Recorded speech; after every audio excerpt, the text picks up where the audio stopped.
Wholeness and balanced vibrations, everyone. It's that time again. Somebody was in the timeline like, where's he at? It's time for the next 7 Raw. You better believe it. It's time. So I'm going to give you some of what I'm working with. Now, first and foremost, I want to say wholeness to everyone. I want you to know that we are working on something massive that is reaching its first stage of completion, and it is an incentivization system of consciousness. It's going to get you onto a high vibration. It's going to link you up with a lot of special people and friends that can assist you in expanding, especially those that are in your area. It's going to give you some accountability. It's going to really answer what I see is some of the toughest questions delivered to the conscious community in relations to what they have solutions for. So that is on point and on its way. So just know that I'm not just sitting around pondering things and thinking about it. I'm actually moving with all of my power to actually bring some solutions. And I just feel like this life that it's just got me like that. That's the purpose here right now until I come to completion. So this is actually what I'm going to talk to you about.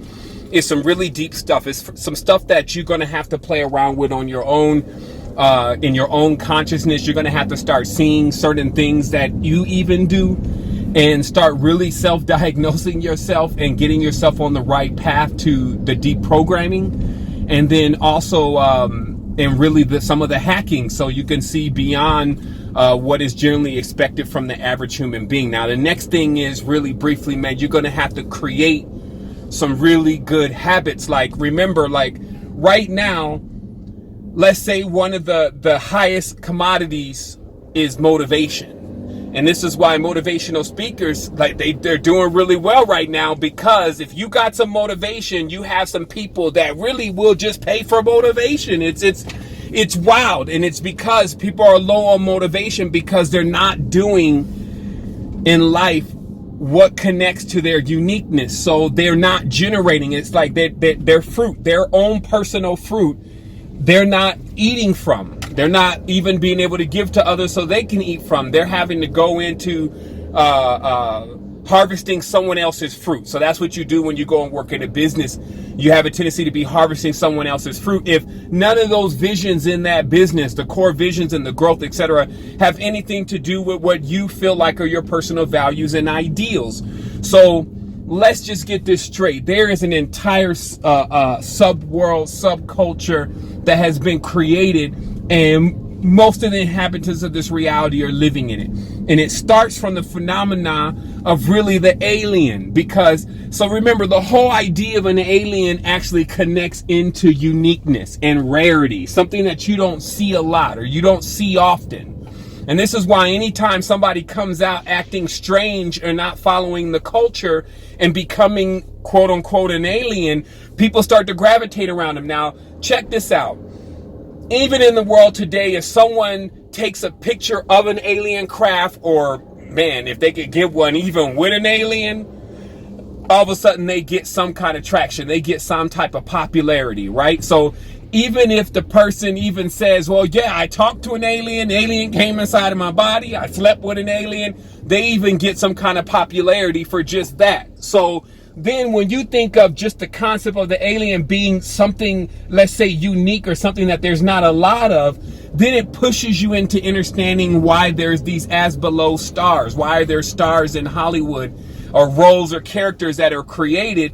So people, if they even take a picture with that character, because yeah, you know, Will Smith, he's cool and he does different things, but let's say, for instance, is he completely embodied within the Fresh Prince of Bel-Air, or is that a script that was written that he acted in that he became famous for? Who is Will Smith really? You see what I mean? So when a person loves Fresh Prince of Bel-Air, they want to take a picture with Fresh Prince. So they get in there, and even that picture, if they go back, they put it on Instagram, Facebook, whatever, they're like, yo, you was with Will Smith. So even then, there is enough power and rarity right there to show you, if you lock into your uniqueness, then there is going to be a phenomena that always occurs, which is people actually want to drive current into uniqueness because it reminds them of something that they want. It reminds them of something that they wish to achieve. Now, you want to deliver, though, and that's where I'm citing a lot of these motivational people, especially the ones that are super cash heavy, because and also connection heavy. Like, they got a lot of other kind of resources, being able to talk to people, get people to develop things. You know, when you are, let's say, someone that is a as below star, famous, whatever, you can have interns working for you almost indefinitely just because they want to be around. So if you could put them on a real mission and something that's really going to happen, then this is the perfect formula. But then there's something that's lacking. And this is what I want you to really tune into today, because what be lacking is the inability to create a story from start to finish.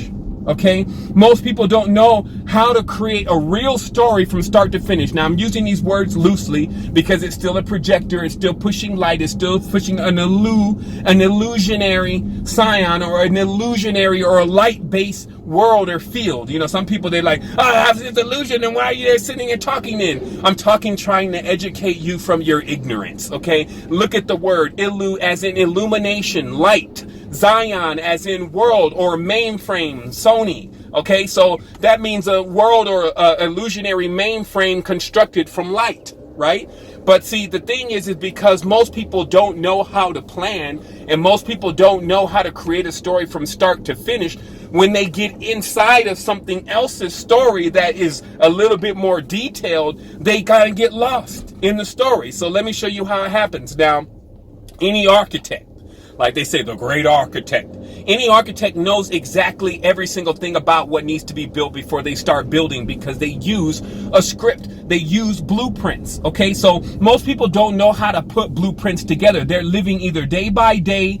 They even have it maybe pegged out for the next 3 months. And sometimes every now and then you catch somebody that has it drawn out for the next 5 years, but what they're generally drawing out is a fantasy. Now, let me show you the difference between a reality and a fantasy. Now, if I'm in Hollywood, we're creating a movie and we say it's going to be a fantasy, this means I can actually write stuff in the script like, and then he jumped off the mountain, and then he spread his wings and he flew into Gryffindor with wings on his back. And so, because this is a fantasy. Now, when you come into the real world and you try to do that, you're going to jump off that cliff, and then the real laws, the real rules, the ethics, the laws of light are going to come into play, like your density.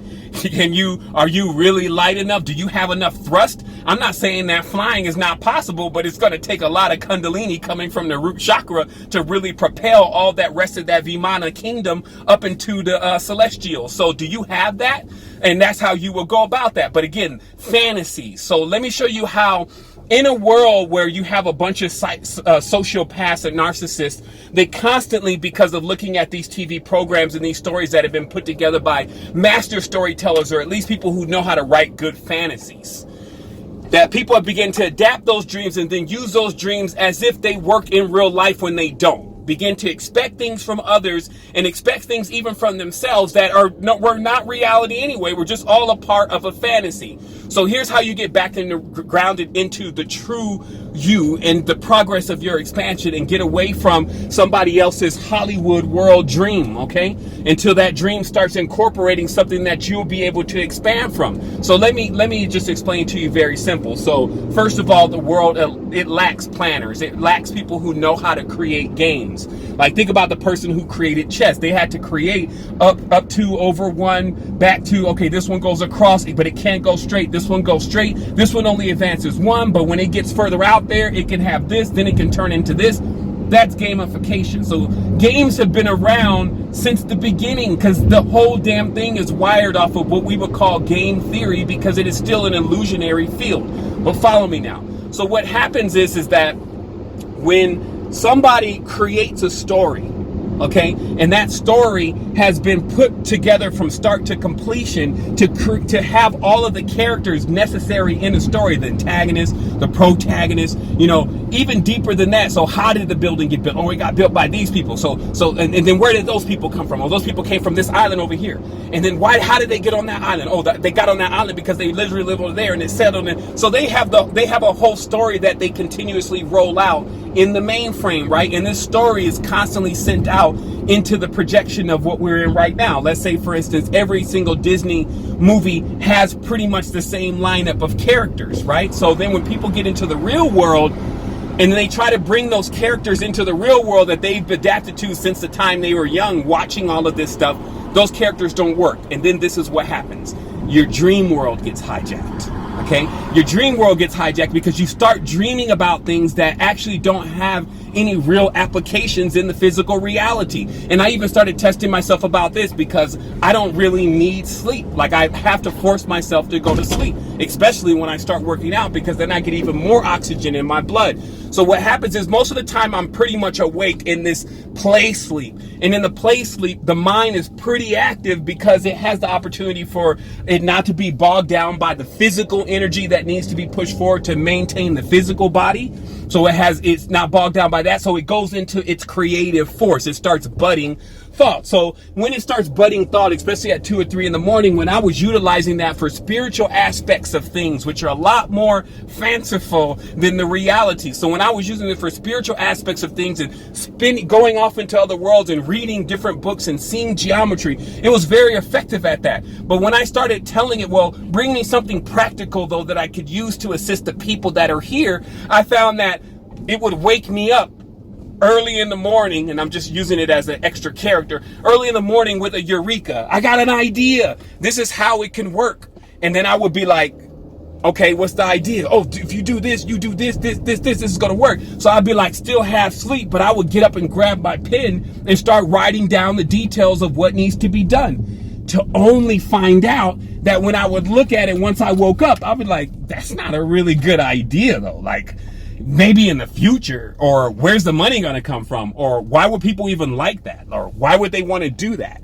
And this is when you start spotting that it's highly possible that your consciousness has been so embedded or imbued within a fantasy that it has no way now of understanding how to make things apply to this world, how to create things in your own consciousness while you're asleep that you can wake up and use in this world, unless you train it. And this brings me to the point, because this is a big thing that I need to expound on, and I'm not going to do it right here. I'm giving you a little bit of it, but enough for you to get a little bit further along with understanding what you need to do for yourself, or a lot further along depending on how you apply all this. Because one, come to realize this, you have to create good habits. And what I mean by that is, like, I got stuff to do today. It's actually Mother's Day in Costa Rica. I got an entire gamification system that I need to personally write out to understand how to incentivize mindfulness. I have quite a few different things to do. So getting into any activities that may seem strenuous to me, or may seem like they're going to take some energy from me, I may want to double, I may want to not do that, right? But what if working out falls on that list? Because it does. When you go in the gym, until a certain point especially, and then if you're always on the grind, that point maybe never happens. And that's what I mean by you come out like, oh yeah, I'm invigorated. Well, if you were actually building up the ladder to become stronger, you generally pushed yourself, to the point. And then when you come out of there, you're a bit exhausted. You kind of need to, recover for a little bit, right? So what I mean is that means that you would be going into something that the consciousness, especially if it's lazy, especially if it's living in a fantasy, is going to be like, well, I don't think that needs to be done. It'll even go into, well, why don't we breathe? Why don't we do yoga? And then when you start making yoga a habit and doing that, it'll start saying, well, why don't we just lay here and just burn some incense? And then when you start making that, as you pull back more and more from the continuous push, do not go into the dying of the light. Like, even right now, especially men and anyone that is generally solar driven, this is the waning part of the pantheon right now as far as how the year is set up. Meaning that we're going into December, so for a solar system, things get colder during that time. So this means you get slower, you would get less motivation. That's all if you're tied just into the system. So you got to be able to hack beyond the system and be like, yeah, but there's still no sunset for the sun. And I'm going to still burn bright. Here it goes. And then be running in there, continuously working. Give yourself time frames, 22, 23 days, doing something consistently until it develops habits. Now, I'm going to do it one better for everyone. I'm going to develop the system, put it in the calendar, and make it really easy for you to follow from your mobile device. And we're all going to have fun with it. But for those who don't want to wait around for that at all, because I don't have time to wait around for it, it's going to be here very soon. But if you wanted to get on this yourself and just understand what's really happening, that's what I'm doing, is delivering this message to you today. Last but not least, narcissists, sociopaths, and psychopaths, okay? The paths. Now, the interesting thing is that, first of all, a sociopath, just according to etymology, especially with words like social media becoming so popular, is literally saying the path of being super social is that eventually you don't care anything about anyone else anymore but yourself. That you become so self-centered and so self-absorbed that every single act and stunt that you pull becomes something about yourself. Okay? Now, we're living, first of all, in a sociopathic society, because the difference between a sociopath and a psychopath is you train sociopaths. Psychopaths are born that way. Okay? So in a sociopathic society where people are basically, because if we're saying that sociopath, according to etymology, means a person who's over and extrovertly social, would eventually deaden out their senses. Okay? Even with a psychopath is like the next level. It's saying that in retrospect, if you keep going through these cycles, if you keep doing the same thing over and over again, you never discover your uniqueness. You keep coming through reincarnation after reincarnation after reincarnation, you become a psychopath. You won't even feel like it's a wrong thing to do bad things to other people and to not maintain balance within yourself. You will then begin to fuel yourself from the gratification that comes with power when you're exerting your energy over people, versus the empathy and the joy that comes when you actually assist others and they create something new because of what has been given from you. So see, the thing is that that's how you peg both poles, is realizing that you have people that are sociopaths and psychopaths in this reality, and most of them run the big businesses and most of them run the corporations. They feel gratification at enslaving thousands of people and pushing thousands of people down and accelerating themselves, and they feel the same gratification that someone would feel in the power that is connected to the things that are related to, and let me get out of this guy's way. They feel the same gratification in the power that is connected to a person who is empathic and actually feels gratification for someone who is actually being assisted and being helped. Okay, so this is a real world, right? I don't know if you want to call them reptilians, if you want to call them whatever. I'm just telling you, there are those who exist with those traits, and they're in the positions of power. And in those positions of power, which they fight for and strive for, and they want so much, they want it more than people who don't get into that. The masses in most cases are empathic and then being taught to be sociopaths. So as you go on from there, you ask the question again, like I ask you, who can create a story from start to completion? Because that's what's always needed. And realizing your life, have you created your own story from start to completion? Because, or are you only writing a fantasy for yourself? And the fantasy is you don't have all the details. None of the stuff is applicable for what you're asking for. If you're putting yourself into this position of saying, well, one day it's going to be all better, he's eventually going to, or she's eventually going to, or they're going to eventually to, and that's just your story, then you're living in a fantasy. Because if it doesn't involve, well, I'm going to do this, first I'm going to do this, then I'm going to do this, then after I do this, I'm going to do this, and you write your whole story to completion, and then that's going to give you the power that's needed. So let me see if there's anything else. And like I said, you're rolling right with raw work. This is where I'm really at in my consciousness and putting things together. Also the narcissists, like these narcissistic people have basically also been under these conditions, especially when they're younger, where a lot of people didn't give them, or people didn't give them the love, the parents didn't give them the love and things they need. So they come out somewhat skewed, where they expect all of that to come from the reality, and they do things that only are about that. Narcissist. Oh, look at me. Oh, look, selfie. Oh, look at me. Oh, do you like me? Oh, here. Are you paying attention to me? All of that's narcissism and the borderline sociopathic. But again, this is what the reality is breeding and going to breed anyway. So unless you hack the system, and this is why, make your good habits, because you're going to need them. Your good habits are inhabitants of your own consciousness that move in and say, okay, this is going to be better off for you. We're going to train your mind into something. Let me give you some examples. Some people, they always are going out to eat because they don't like to cook. It's too much of a burden on them. Start making a good habit. 22 days, I'm going to cook my food. Okay? Other people, it's the whole gym thing. They just, get lazy and tons of excuses. Oh, I don't need to go, and it's the wrong way. And 22 days, I'm going to the gym every time. It's because it's going to say no. You already have a habit of not doing it. You have a habit of not generating your uniqueness. You have a habit of not generating energy. You want to go and get it from other things and then do as least as possible. But that has you on the opposite system. That has you chasing it. To get it to come to you, you exert the force continuously until it completely runs its cycle. That's it. wholeness and balance vibration, this is it. Like, we're about to go into something that I feel personally will be beyond any platform that you've seen. And it will only be a metaphysical augmentation. It won't be designed to take up all the time into an electronic device. It'll actually be designed to pull people out of these cubes and put them into themselves and connect them with the people that are necessary to get the things happening. We create by pressure. That's what they call in the gamification. Hey, we're all over here. And you either get down or lay down. Like, either you come into this massive expansion of unification, or you stay out in the cold where you won't be able to survive. What it do? That's how it's got to be. And this is where everything that you have been trained on and everything that you have learned will come to serve you now if you write your story from start to finish in this reality, and then go on to your expansion where there is no end. Wholeness. This ain't that put your faith in favors later, thank the neighbors. I came to bring them that thing that cracks the creator's data. The great debater, you're slow, at least a turtle know exactly why Morris never lifted weights with Slater. May have sage years, I missed the bell then, but know your principles, cause branching out, they don't teach you that in judicial school. The chi is deep, sway seven, ninja jujitsu moves, official views.